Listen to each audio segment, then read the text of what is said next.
good people of Abak, Ika, and Etamepo Federal Constituency here in Akwa Ibom State. And of course, he is a quantity surveyor by training. Clement Jumbo, good morning. Good morning. Thank you very much. You are one of the very vibrant younger politicians we have in this state. And it was not too many people who understood that you could be this vocal in matters of politics. But maybe we're going to create some time and talk about that. The former president, Goodluck Jonathan, made that statement. And it served as a reminder, like it was a wake-up call for people, because people had been talking about it, but it was not, a subject of discourse the way we have done so. So now, taking a look at what the former president of this country said about rules, defined rules, constitutional rules for governors, deputy governors, and vice presidents, do you even share in that sentiment in the first place? Well, thank you very much, and good morning, Nigerians, and good morning, the world. Let me first appreciate you for that flattering. You flattered me. Having spent some decades in the world, I think I'm not that young. I've been equally married for over 13 years with 4 children. I can't be ascribed that status of that being young. But having said that, let me deal with the matter at hand. You see, it is my absolute belief that the position of leadership should be based on responsibilities. It is not just enough for you to occupy a position of leadership, whether politically or by appointment.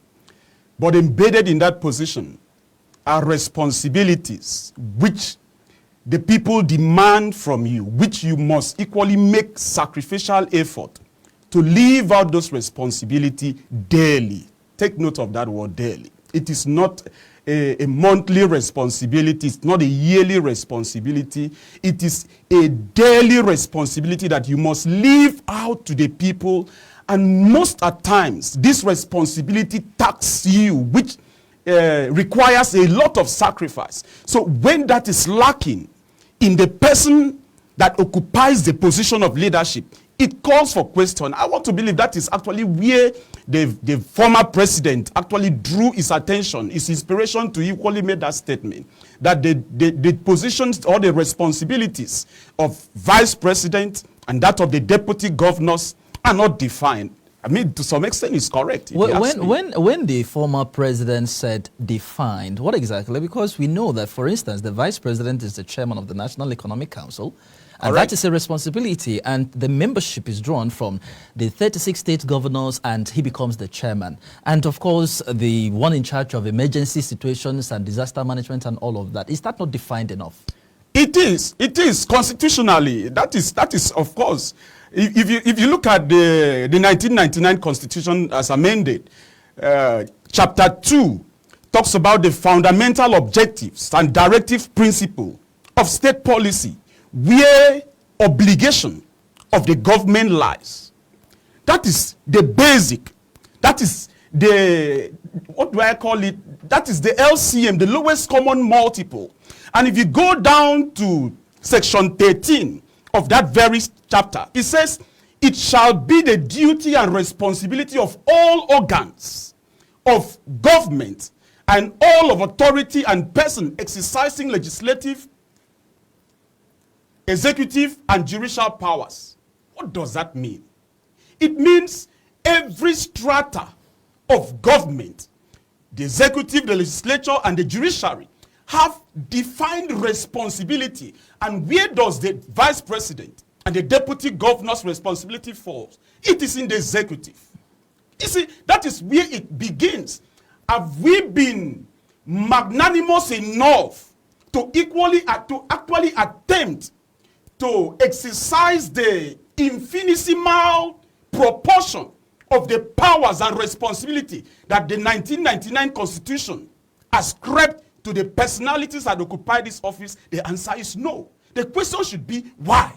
Why? I'm asking you now. It's very simple. Abdicating from responsibility. By who? Throwing hands in fatalistic resignation and allowing things to spiral out of control. 3, nepotism. ethnicity. For example, in Nigeria, where we have a president from the north, elected president from the north, and they says the vice president must come from the south. And to a very great extent, it is not the president that unilaterally appointed or chosen the vice president to work with him. The party can throw anybody to the president, which the president, if he was given the opportunity, would not have chosen that person to work with the president, because the vice president is going to represent an interest of the bloc. And they will say, look, we are nominating you to go there. You are representing us. So to some extent, there might be some frictions in the smooth running of the country where the president's policies and his ways of doing things are concerned. It might go contrary to what the vice president thinks. And because of that, the president will begin to checkmate the powers that he delegates to the vice president. Who knows, if I give him, to what extent will it work against me? Fear.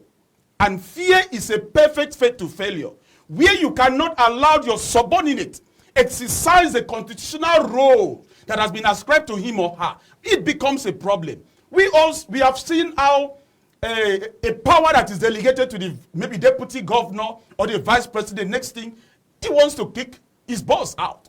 You see, it happens in Akwa Ibom State.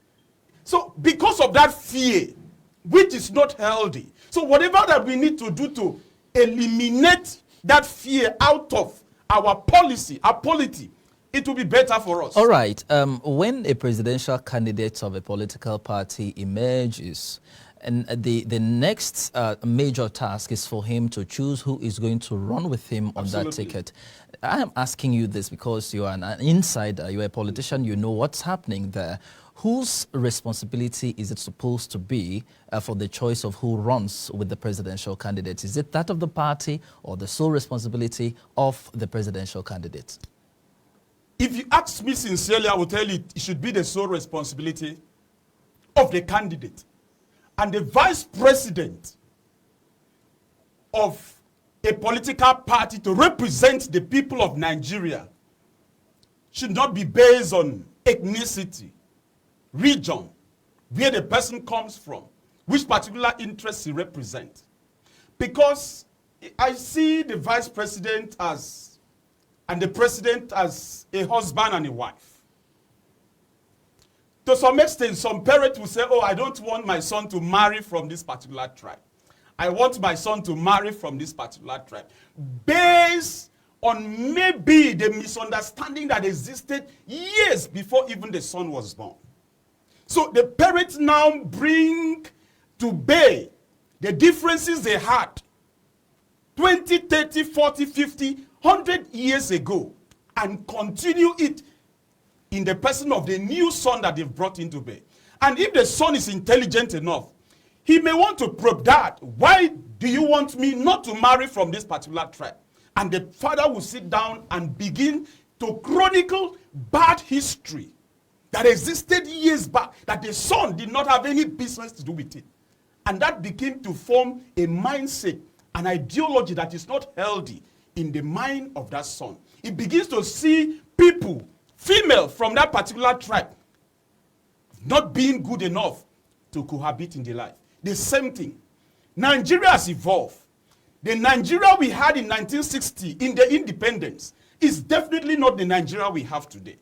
The constitution that is currently regulating and operating our conduct as at when it was promulgated in the Nigeria as at then is not the Nigeria today. That is why at every attempt, the National Assembly, especially the 9th Assembly, have made effort to make sure the constitution is amended to reflect the current realities that Nigeria as of today supposed to be in tandem with. But because of the ways of doing things that our governors, our speakers of our House of Assemblies and top politicians in the 60s are still on the saddle, they still bring to bear what ought not to be in the Nigeria of today. And that translated into over 15, is it up to 20? 25 of them. 25 of the House of Assembly refusing to attend to the amendment of the 1999 Constitution, therefore taking us back to where we were, which ought not to be. That is where the problem is. And it has to change.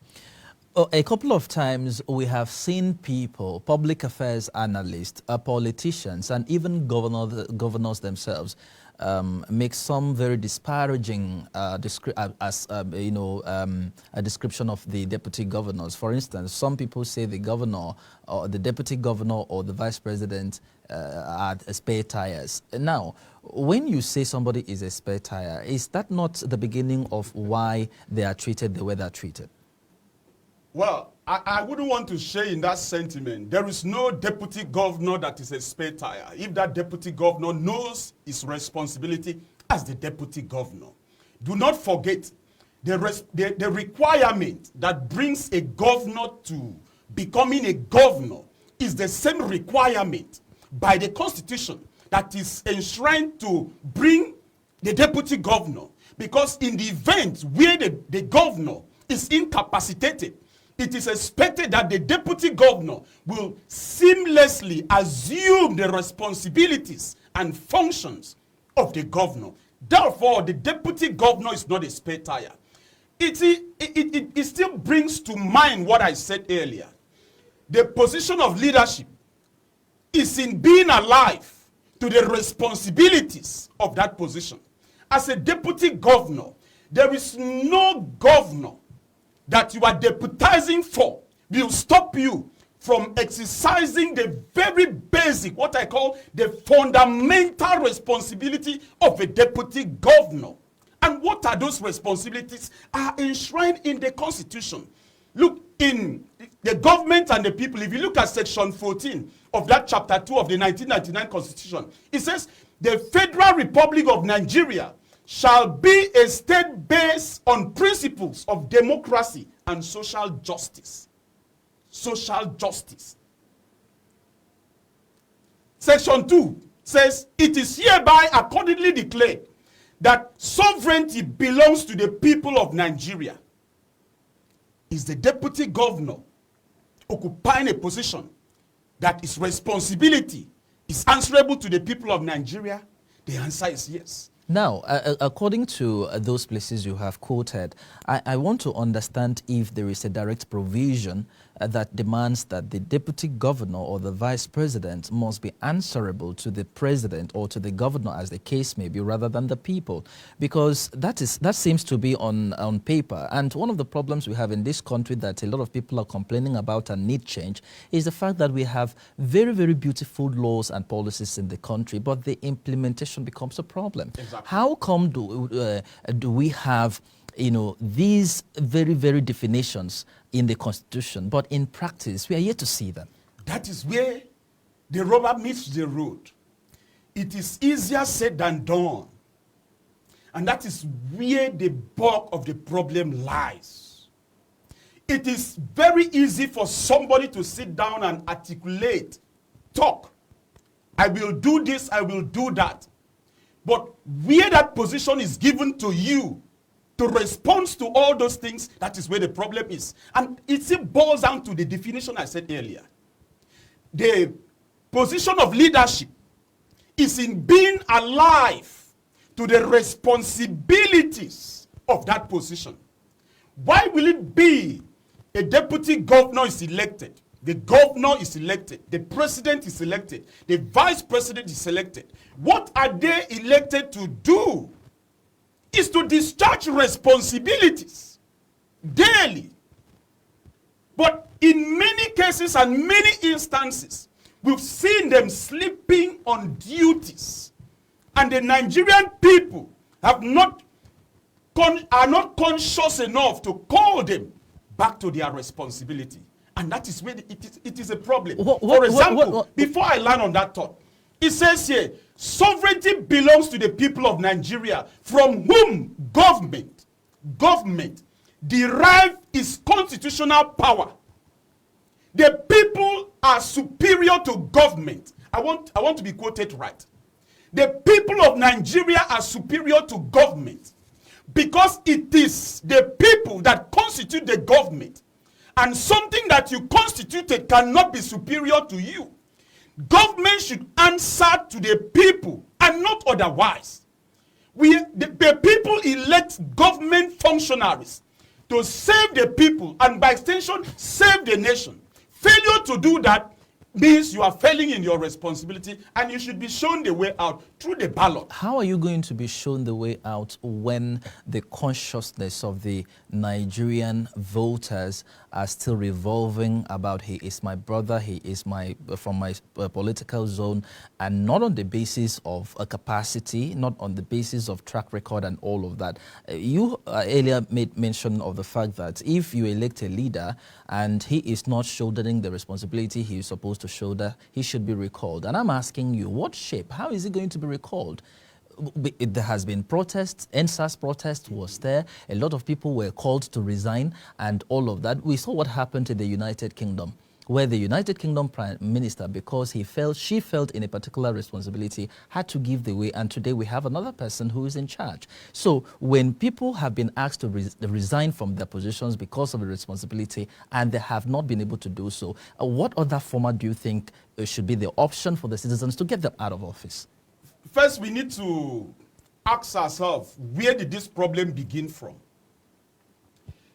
I was awake and I was alive in, let's say 1999, not to a distant time, when democracy returned to Nigeria.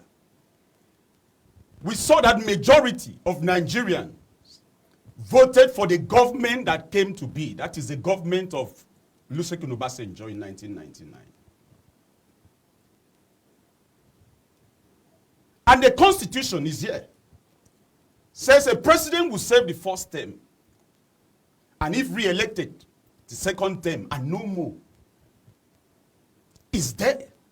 It is a guiding principle. But the president, as at that time, made serious effort to alter the constitution for not just the interest, for not the interest of Nigerians, but for a sole selfish interest. Amend the constitution for him to enable him stay in power for another 4 years, making it third term. And in the process of achieving that, the entire National Assembly was compromised. And because of that, the state governors at their respective state equally had a buy-in of what is going to be in there for them. That is where the problem began.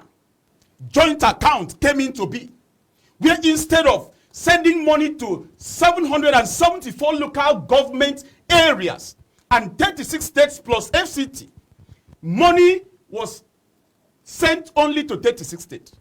So it makes the local government a surrogate, an appendages to the state government.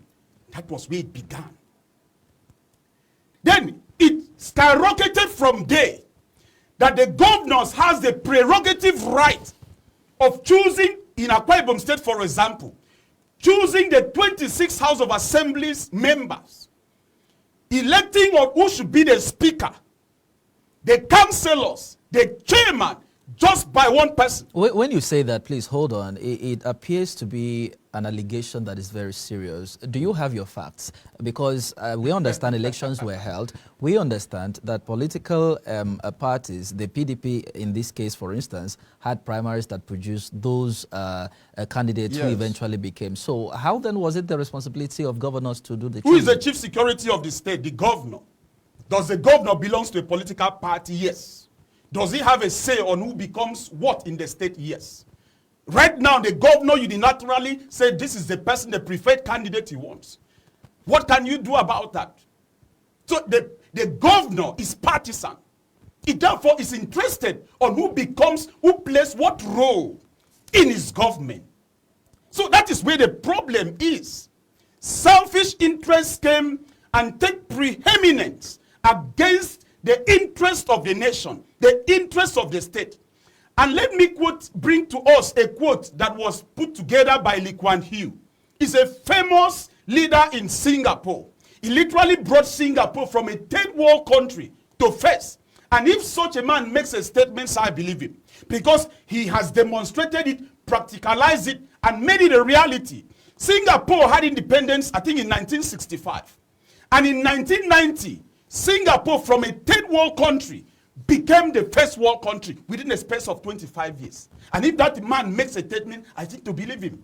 He said, we cannot afford to forget that public order, economic prosperity, personal security, and progress and development are not the natural order of things. That these things depend on ceaseless effort and attention from an honest government, that the people, the underlying word there is the people must elect. So where a government decides to take unilateral decision away from the input of the people to select those that should administer the majority of the people, is not for the interest of the people. Because whoever that is not elected to represent the people will not be answerable to the people. And that is what is playing out. And I can be practical about it. In Akwa Ibom State, as a case study. In 1999, when Obong Victor Tar became the governor of Akwa Ibom State, he was elected by the majority of the people of Akwa Ibom. And because of that, the majority of the people of Akwa Ibom gave him the willingness, the support to administer the state, up to a point where he fought and brought what we are enjoying today, called onshore-offshore oil dichotomy, 13%. And by extension, the 9 states of Niger Delta are currently a beneficiary. It was because we, the people of Akwa Ibom State, gave him that backing. But when he wanted to leave, he made a mistake by trying to impose somebody that was not accepted and generally acceptable by the state. And what happened? The people left him and voted His Excellency Governor Gospel Obodo Kpabio, which enjoyed the majority and goodwill of the people. The question you will need to ask, did Gospel Obodo Kpabio, as a sitting governor from 2007 to 2015, delivered? The obvious answer is yes. The obvious answer is yes. Now, you look at this other side, the governor, Dom Emmanuel, where the governor Gospel Obodo Kpabio said, this is the preferred person he wants. Majority of the people did not agree. But because of the overwhelming contribution of Gospel Obodo Kpabio, he was voted in. The question is has he performed? Any government that is not elected by the majority of the people will not answer to the people, and do not expect miracles. It is a principle. Man was not created to work against nature. Man was created to work with nature. That is why God does not force you on what you do not want. He said, ask. Does he know that you don't need a shoe? But he said, if you need a shoe, ask him. Because he needs that cooperation from you. You need to have a buy-in from the people. No man is an island. The least person, as let me call it a mad person on the street, has a responsibility and a function in the larger society. And you cannot neglect him. How much more government that is in charge of the birth of a nation, the death of a nation, through policies and principle, if not checkmated by the people, a leader can completely lead the entire nation, an entire state to doom if it is not checkmated. All right. It is as serious as it is. If you're just joining us, this is Advocate Broadcasting Network, ABN TV. The phone lines are ongoing now, they are open, and you might be very, very emotional about what's happening within the system, regarding the issue we are talking about today. So, but you have to keep your emotions in check when you call into the program. Just call in and make a very short and brief contributions. And of course, we are going to be happy for it. Mr. Clement. Yes, sir.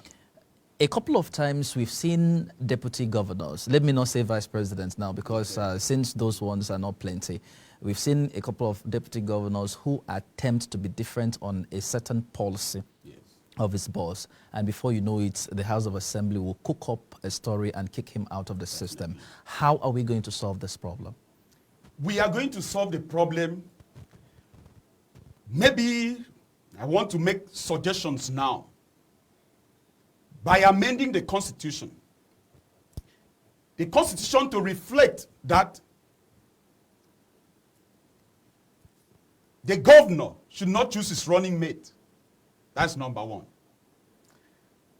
That if, for example, the APC emerges in the state as a governor the deputy governor should come from the political party that comes second. Really? Yes. It's an idea. It's a suggestion. Look at, for example, Nigeria in 2019 general election. President Muhammadu Buhari polled about, 15 million votes. Atiku, as at that time, polled about, 12 million votes. That 12 million votes are 12 million followers. Those that believe in him. Those that have sacrificed, that has labored for him to get that 12 million votes. Bringing such a person as a vice president or maybe a deputy governor to deputize, it means you have brought in 12 million Nigerians closer to government. 12 million Nigerians that would not attack that government. 12 million Nigerians that will want the government to succeed because their principle is there. That is my own thinking. If we are talking about inclusion, if we are talking about breaking the ethnic barrier, it therefore means whatever measures that we need to do in order to reduce the widening gaps of ethnicity, religion, should be closed. In Akwa Ibom State, we already know that the governor has a hand on who becomes the speaker. It therefore means the speaker answers directly to the governor. What the governor wants is what the speaker does. So a deputy governor that will want to exercise his role or a role in the constitution will be seen as an enemy of the governor who wants to overtake the governor. And what will the governor do? Is to send in spurious allegations to the speaker, and the speaker does the need. All right, hold your thoughts. Let's take a call from Mohammed all the way from Niger State. Good morning. Yeah. Thank you very much for joining us. Hello, Mohammed. Good morning, sir. Yes, please, be audible. Thank you. Good morning. Yes, please, go ahead. How is your program? Everything is fine. Please move on. I'm just greeting my colleague there. Thank you very much. Good morning.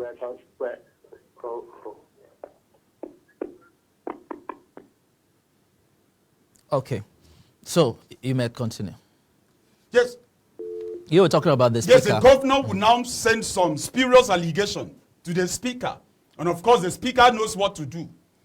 Call a colleague, a caucus in the House of Assembly, and said, the governor does not want this man. We want him out. And what happened?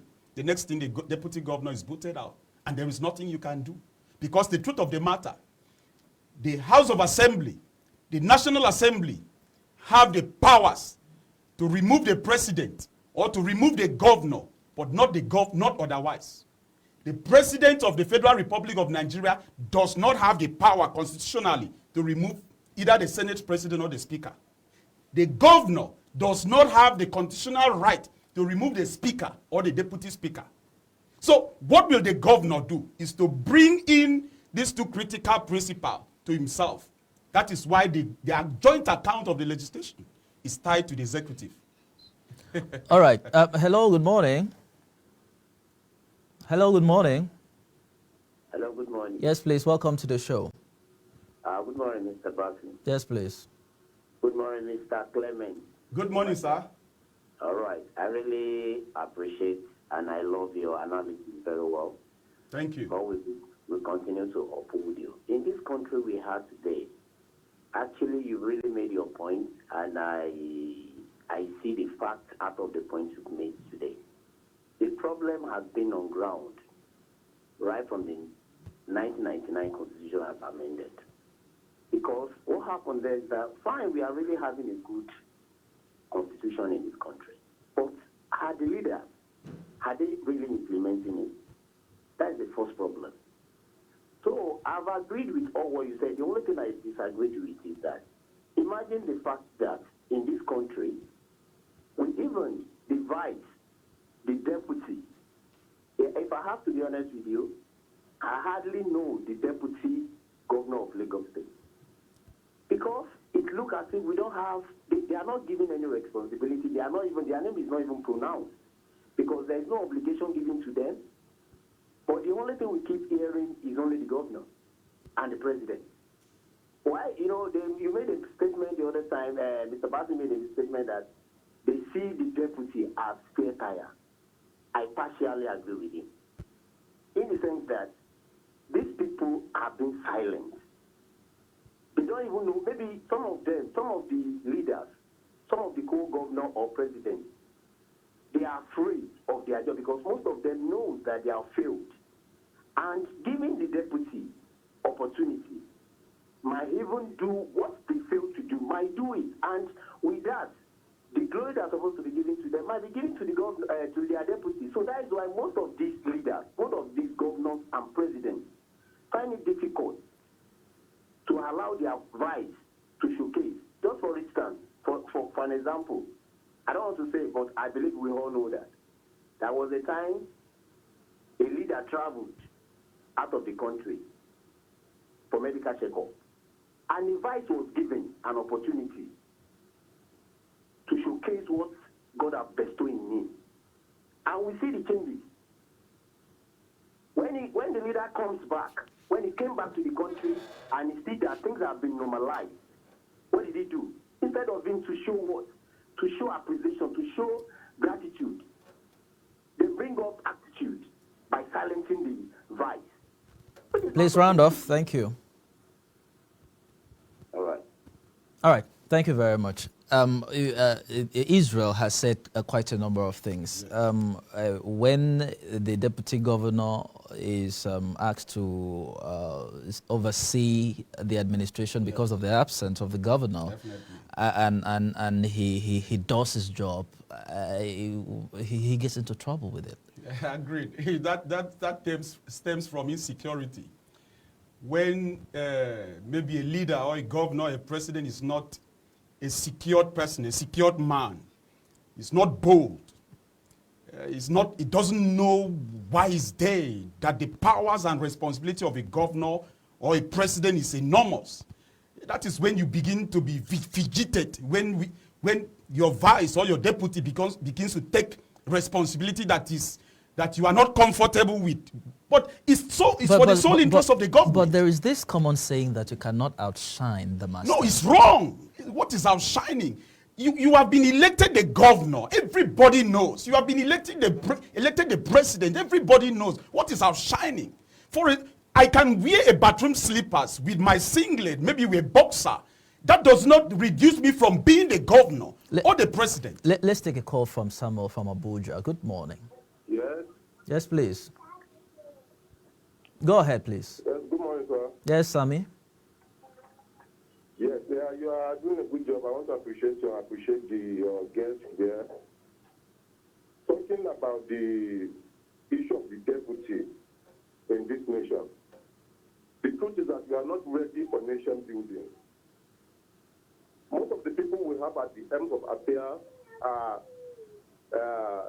oligarchs and dictators masquerading as Democrats. If we are ready for nation building, a deputy is part of the system. There should be no reason for insecurity. If the deputy has better ideas that can move the nation forward, why not?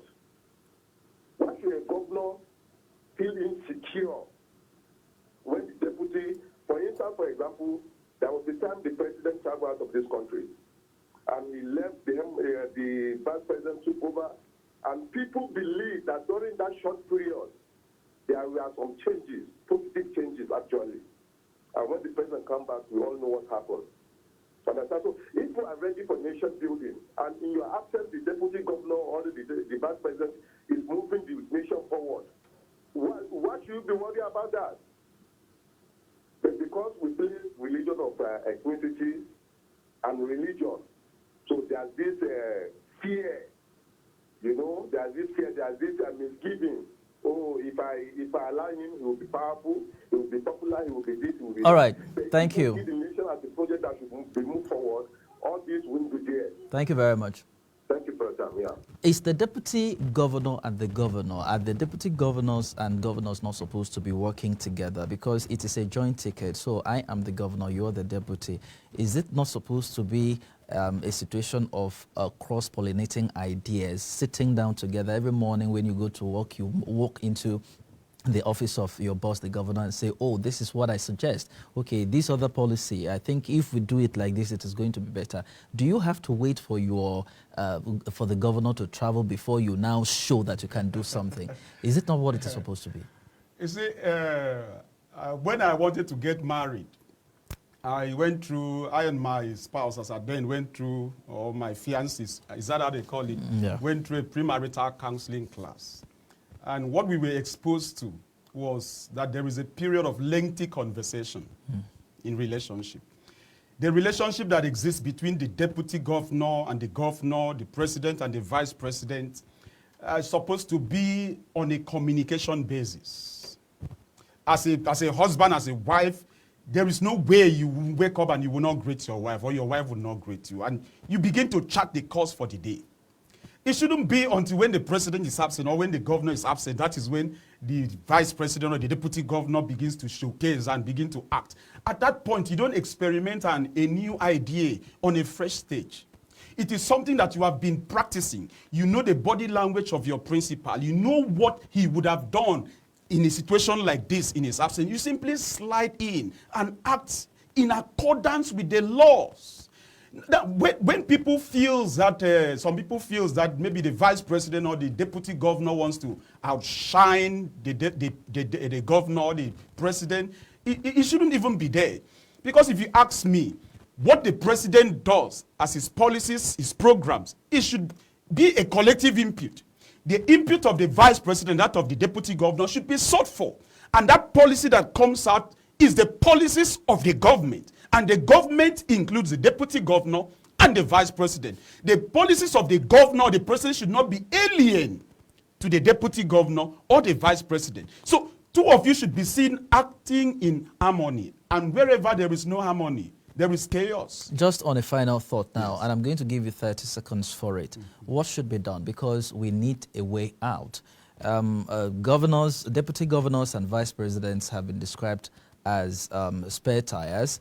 For instance, Governor Nyesom Wike of Rivers State made a very disparaging remark about the deputy governor of Edo State and said, is he not a common deputy governor? He's not even a governor. Why is he talking to me? And all of that. And it was something that sparked a lot of controversies on the internet. How should we have a system whereby the deputy governors and the vice presidents will have a defined roles that they will be able to discharge their responsibilities and be held responsible for them if they don't do so? First, I would say that the defined role as said by you is already in the Constitution. And there is no need going back for that. If you look at, just like I said, the section 14, subsection B says, the security and welfare of the people shall be the primary purpose of government. Who are those in government? Deputy governor, the vice president, the president. Is there, as a deputy governor, what role are you playing in your state to ensure that your principal enjoys absolute peace in terms of security and welfare of the people? Where is supposed to be the boundary of loyalty and responsibility? Loyalty, that is where, there is no time. So there is a thin line between what people call loyalty and slavery. You can be loyal and not be enslaved. What I have seen here majorly is that people only exhibit slavery and they call it loyalty. Where you are supposed to voice out decent opinion, different opinion from that of your boss. And if you do that, you'll be seen as a disloyal deputy governor or vice president. It ought not to be so. Your principal can want to act in good faith in a particular way. You know it is wrong because you know better. You call his attention. Sir, please, with due respect, if you do this thing this way, this is the outcome. It's called consequential thinking. But if you fail because of fear of what your principal would think of you, it means you are in slavery. And that is not loyalty. And that will bring chaos to the entire people. We would like to thank you very much for having come on the program and saying those very things that you have said. A lot of people have called to confirm that you're making a lot of sense. Thank you very much, and do well to come back the next time we extend an invitation. Thank you very much. Right. We've been speaking with Clement Jumbo, a quantity surveyor by profession, and of course currently the House of Representatives candidates APC to represent the good people of Abak Ika and Itabikpo Federal Constituency in Akwa Ibom State. He returns when next he returns, and that signals the end of the program. As usual, I'd like to remind you that security should not be left in the hands of the security agents alone. You have a responsibility to play.